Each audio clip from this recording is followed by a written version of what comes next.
What are you really attached to? Hey guys, remember we're here doing the 7 reasons why most people don't want to go in missions. Now we're looking at it through the statements I am. So Jesus makes 7 ultimate claims. They're not just claims because they come to be true. He says all of this, but what they do is they show about his character, they show about his mission, and they show about his purpose on earth. Another thing that we're looking at is how did most characters in the Bible respond to God's call? See, like Jonah, for instance, it was very difficult for him. But when we look at Abraham, when we look at Moses, and then we look at Isaiah, they tend to all respond with a similar word, which is a Hebrew word, heneni, and ultimately means here I am. So most of them would actually be saying, I'm available, I'm willing, and I'm ready to go wherever you send me. So Jesus then makes these ultimate statements, and we will be looking at them and unpacking them for the next couple of days. So today I'm really excited to welcome a good friend of mine. His name is Simon Yeomans. He's also one of the leaders here of our mission in Canada. The thing that really impresses me about Simon is his vulnerability, but also his passion for Jesus. It's real stories from real people like you and me. So please tune in as we hear more. Hello, my name's Simon, and my topic for today is I am the true vine. And I'm going to start by reading a passage from John 15. It says, I am the true vine, and my Father is the gardener. He cuts off every branch in me that bears no fruit, while every branch that does bear fruit he prunes, so that it will be even more fruitful. You are already clean because of the word I have spoken to you. Remain in me, as I also remain in you. No branch can bear fruit by itself. It must remain in the vine. Neither can you bear fruit unless you remain in me. I guess when I first kind of read this passage, my natural reaction was to think, well, God is the vine and God is the gardener, and I guess I'm the plant somehow, and I just need to do what God says. But when I reread this passage the other day, I realized that actually it says a bit more than that. It says that not only God is the gardener, but also Jesus is the vine. And it strikes me that somewhere along the way, God is doing all the work and is sustaining all the growth. So what is my role, and what can I do in that story? Jesus talks about me being the branch, so just part of the plant, not the whole plant. And branches are fairly innate kind of things. They just grow, and they are provided with what they need to grow from the main plant. I suppose in missions for me,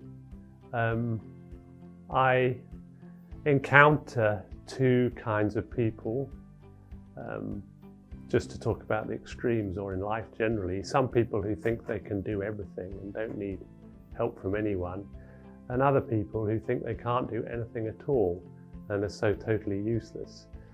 And that can be very detrimental in missions and in life generally. If we're overconfident and we think we can do everything without God's help, then we achieve very little. But at the same time, if we think that we can't do anything, then we're never going to really have the potential that God wants us to have. And this was brought home to me, I think, particularly a few years ago when I broke my leg. It was a big surprise for me. It's something I wasn't ever expecting to happen, as you wouldn't expect to break your leg. I was just out walking and I slipped and my leg snapped in 2 places. But before that time, I was having a real difficulty in my service in OM, in my Christian service, and I was getting totally overwhelmed with what was going on in my work environment, and I felt that I just couldn't cope. And it got to quite a head the morning of that day when I broke my leg, when I just felt thoroughly useless and incapable really of doing what I was supposed to do. And then lo and behold, in the afternoon I went out walking and my leg snapped, and I ended up in hospital for a week, and a full 12 months later I had a second operation to finish off the process to getting better. So it was a whole year really of impact on my life. But what God taught me, I think, through that process was that He took me out of where I was in a place of total uselessness, feeling that somehow I had to do everything, I had to be in control, I had to sort out the situation, to a place where I just had to relax and take time out and let God solve the situation without me. And remarkably, He did that without going into the details. And a few months later, I was able to continue my work and just see how God had resolved a situation that I really hadn't been able to do myself. So learning to be a branch for me was quite important, using that metaphor, learning to be not the gardener and not even the plant, but just the branch that somehow had to just step back and allow the sustenance to come from God to enable me to do what I needed to do. And I think that's a lesson that we all need to learn somehow, and I think a lesson that I'm constantly learning in my life, and I hope it's a lesson that we can all learn, that we are neither, we shouldn't be too confident to think that we can do everything without God, but we also shouldn't be in such a state of inability where we can't just call upon God to help us. And He can use us, and He can use you in missions, just as He has used me, and I pray He will continue to do so. So thanks for listening. That's my thought for today. It's so lovely to just listen to Simon and being honest. You know, some of the things that I think of is God sustains the work and God gives the growth. You know, as we are attached to Him, He actually shows us which way to go.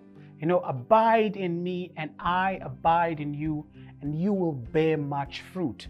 That's really the thing that God is calling us. You know, we want to bear fruit not only where we are, but we want to bear fruit all over the world, because the need for the gospel is actually vast. The harvest is plentiful and the laborers are few.